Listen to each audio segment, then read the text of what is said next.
The set of Good Morning America buzzed with quiet tension.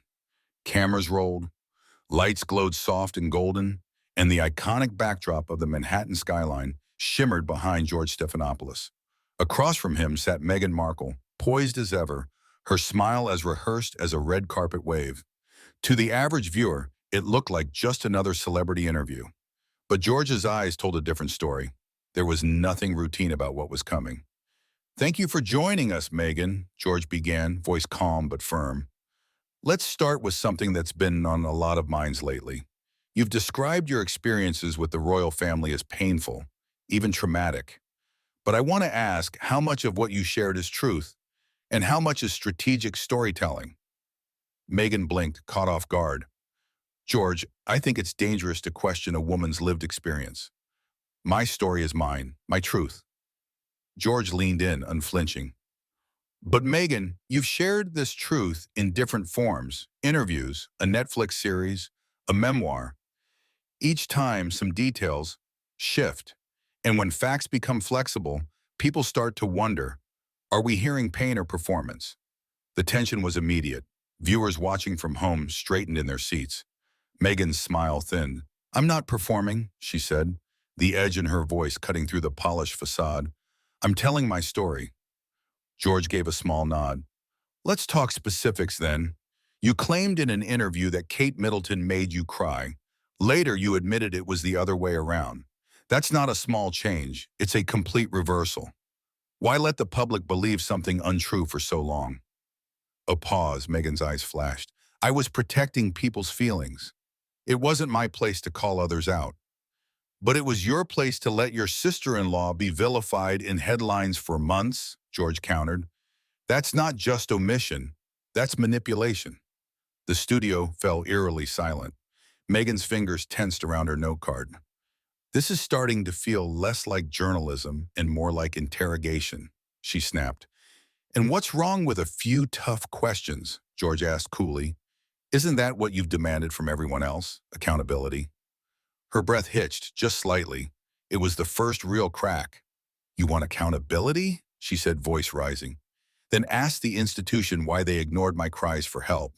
Ask why they left me isolated, suicidal, and silenced." George didn't flinch. "Let's do just that. But first, let's verify. You say they refused you mental health care. Did you submit a formal request? Was there an email, a message, anything?" "I wasn't exactly documenting my breakdown," she scoffed. "I was just trying to survive." "But you documented everything else," he said sharply. "Dates, quotes, reactions. You've built a brand on telling your side, just not when it matters most." The camera cut to a wide shot, capturing the tension in the studio air. Meghan shifted in her seat, no longer fully composed. "This isn't what I agreed to," she muttered. "But it's what the public deserves," George said. And with that, viewers realized this wasn't an interview, it was an unraveling. The silence between them crackled with intensity. Meghan's smile had vanished entirely now, replaced by a tightly clenched jaw and eyes that betrayed more than frustration. They revealed fear. Not fear of George, but fear of losing control over a narrative she had worked years to perfect. George sat back, composed, pen resting between his fingers like a conductor ready to cue the next crescendo. "You've said repeatedly that the royal family failed to protect you," he said, voice firm but not cruel. "That they silenced you, dismissed your mental health, and turned a blind eye to racism. But for years you were praised. You were supported publicly. What changed?" "What changed," Meghan said, trying to maintain a dignified tone, "was the constant attacks behind closed doors, the endless pressure to conform. I was celebrated as long as I played their game." George raised an eyebrow. "And now you've made a career out of walking away from that game. That's a simplification." "Is it?" he pressed. "Because it seems like the moment the monarchy didn't bend to your needs, you stepped back, then stepped up. To Netflix, to Spotify, to memoirs and magazine covers. And each time, you controlled the story. That's not being silenced, Meghan. That's being amplified." Meghan's eyes narrowed. "So I should have stayed silent? Is that it?" "No," George said firmly, "but you can't claim to be a victim of suppression while commanding the biggest platforms in the world. You're not voiceless. You're the loudest voice in the room. A ripple of murmurs echoed from behind the camera monitor. Stores, staff, crew, producers, all locked in. I used my voice to shine a light on what others are afraid to talk about, Meghan snapped. But did you shine a light, George asked, or did you cast a shadow? Her face twisted at the question. You're twisting my words. I'm quoting them, he said calmly. And now I want to ask about Archie, specifically the claim that someone in the royal family questioned his skin color. You've never named that person. Do you understand what that did? I was protecting the family, she replied instantly. Or were you protecting plausible deniability? George challenged. Because by leaving that name out, you let millions assume the worst of everyone. That wasn't brave, Meghan. That was calculated. Her breath caught. For a split second, she looked genuinely stunned, like no one had dared say it so plainly to her face before. I didn't start the speculation, she muttered. But you lit the match and walked away, George replied, and the public burned the entire family in the process. The room felt suffocating now. The tension, the unspoken truths, the unraveling narrative, every second more damning than the last. I came here to talk about my new foundation, Meghan said, voice trembling with forced professionalism. Then maybe you should have stuck to the press release, George replied, leaning in. Because today, we're talking about something much bigger. We were talking about truth. The screen faded to black. The studio lights seemed brighter now, almost punishing. Meghan shifted in her seat, her shoulders tense, her breath shallow. She had rehearsed for this. She had anticipated tough questions. But what George Stephanopoulos was doing wasn't a media ambush. It was a reality check. And the audience could feel it. You talk a lot about survival, George continued, voice low but unwavering.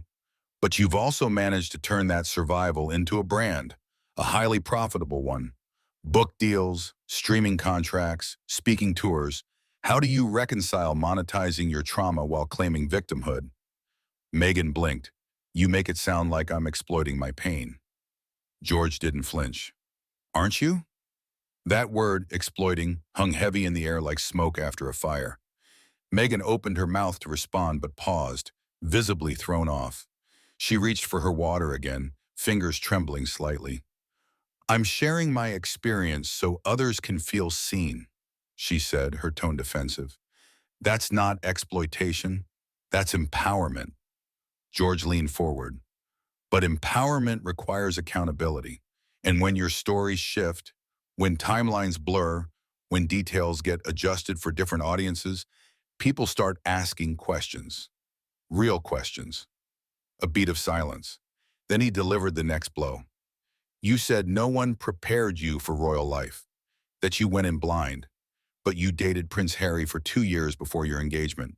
You attended royal events, stayed at palaces, met his family. Are you asking us to believe you had no idea what the monarchy involved? Meghan bristled. Knowing about something and experiencing it are different things.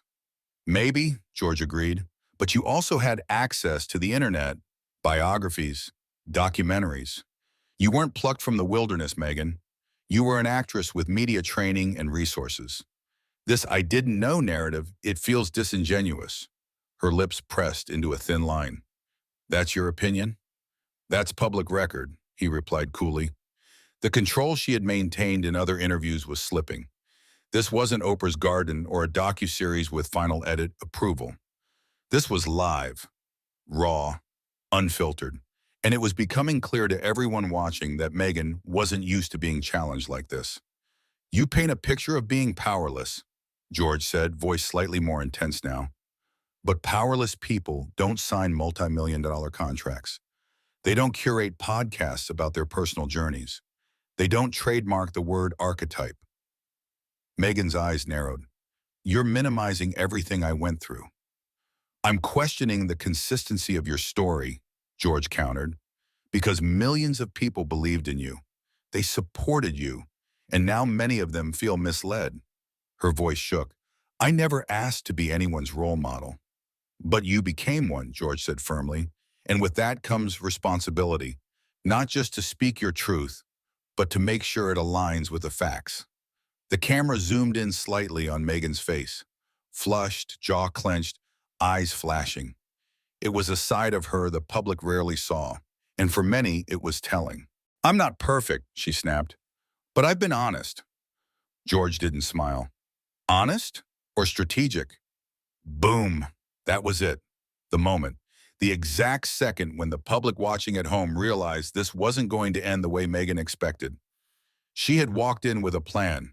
But George? He walked in with the truth. The silence that followed George's last line, honest or strategic, was so thick it could have been cut with a knife. Meghan stared at him, eyes wide, lips parted in disbelief. For a moment, she looked almost exposed. Not the poised duchess, not the polished brand ambassador, just a woman who had lost the narrative in front of millions. "You're twisting everything I say," she finally muttered, voice shaky. "I'm holding it up to the light," George replied, calm as ever, "so the audience can decide for themselves." He leaned back slightly, letting the silence linger. Meghan shifted in her seat again, clearly trying to regain footing. "I'm here to talk about my new project," she snapped, glancing briefly off camera, likely toward her publicist. George didn't take the bait. "And yet, every time you speak publicly, it becomes less about your projects and more about your past. Why do you think that is?" She hesitated. "Because people won't let me move on," she said finally. "Because every time I try to share something positive, I'm dragged back into defending myself." Or, George countered, "because you keep revisiting it yourself, interview after interview, documentary after documentary. You've built a platform on being misunderstood. But what happens when people start to understand you and they don't like what they see?" Meghan flinched. A viewer watching might have missed it, but it was there, the twitch of her jaw, the narrowing of her eyes, the clenched hand on the armrest. "You're not being fair," she said, her tone colder now. "You're not treating me like any other guest." "That's because you're not like any other guest," George replied, his voice hardening. "You're one of the most famous women in the world. You have accused a centuries-old institution of racism, neglect, cruelty. You have taken your story global. And now the world wants answers, not curated talking points." Meghan folded her arms tightly. "I don't owe the world my trauma." "No," George agreed, "but you've chosen to sell it." That sentence landed like a punch to the gut. Even the studio crew looked stunned. Meghan's face was pale now, the flush from earlier drained. Her voice dropped to a whisper. "I've only ever tried to tell my truth. And when the truth shifts with the audience, people call that spin," George said, sharper than ever. "So here's the final question, Meghan. Do you regret any of it? Not the interviews, not the statements, not even the royal exit. But do you regret turning your pain into a product?" The question hung in the air like a loaded weapon. Meghan opened her mouth, but no sound came out. For once, she was speechless. The audience watching at home sat riveted. This wasn't just a celebrity interview anymore. It was something else entirely. It was a reckoning. And Meghan Markle, for the first time in a very long time, wasn't holding the microphone. She was under it. George took a deep breath, but his gaze never wavered. Meghan had managed to maintain composure for most of the interview, but that composure was now cracking, flaking away under the pressure of relentless truth-seeking. "I'm going to ask you something very simple," he said, voice steady. "You've spoken about accountability from others, institutions, tabloids, family members. But where is your accountability, Meghan?" Her eyes widened slightly, clearly not expecting the pivot. "I've been accountable. I've taken ownership of my experiences. That's why I speak out." "No," George interrupted, calmly but firmly. "You've shared your feelings. But what about the facts?" A flicker of defensiveness surged across her face. "Are you saying my experiences aren't facts?" "I'm saying emotions aren't evidence," George countered. "You've made serious allegations. You said someone in the royal family made racist comments, but you never named who. You said you were denied help for suicidal thoughts, but there's no documentation. You said Kate made you cry, then later said you made her cry. And still, you let the original story fester for months. I was trying to protect people, Meghan said, her voice rising now, the polished tone slipping. Not everything has to be proven in the court of public opinion. And yet you chose the court of public opinion as your platform, George replied sharply. So now it's time for cross-examination. Meghan froze. The air felt heavy. The room had gone pin-drop silent. George leaned forward. You said you were silenced, but you've had more media coverage in 5 years than most heads of state. You said you didn't know what royal life entailed, yet you dated a prince for 2 years. You said you left for privacy, then signed a multi-million-dollar deal with Netflix. Help the audience understand, Meghan. Which version of you is the truth? She didn't respond. Instead, Meghan looked to her right, off camera again, searching for rescue that wouldn't come. You're framing me, she finally said. You're twisting my words to fit a narrative.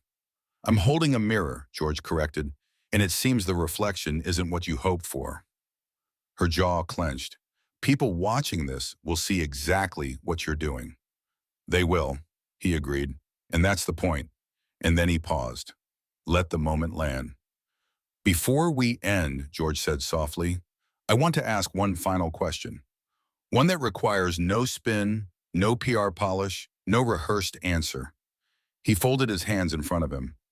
Do you think deep down that you've become the very thing you claim to stand against? The question sliced through the tension like a blade. Meghan blinked. Once. Twice. And for the first time, her confidence evaporated. The fight in her posture gave way to fatigue. Her reply came low, barely audible. I don't know anymore. George gave a single nod.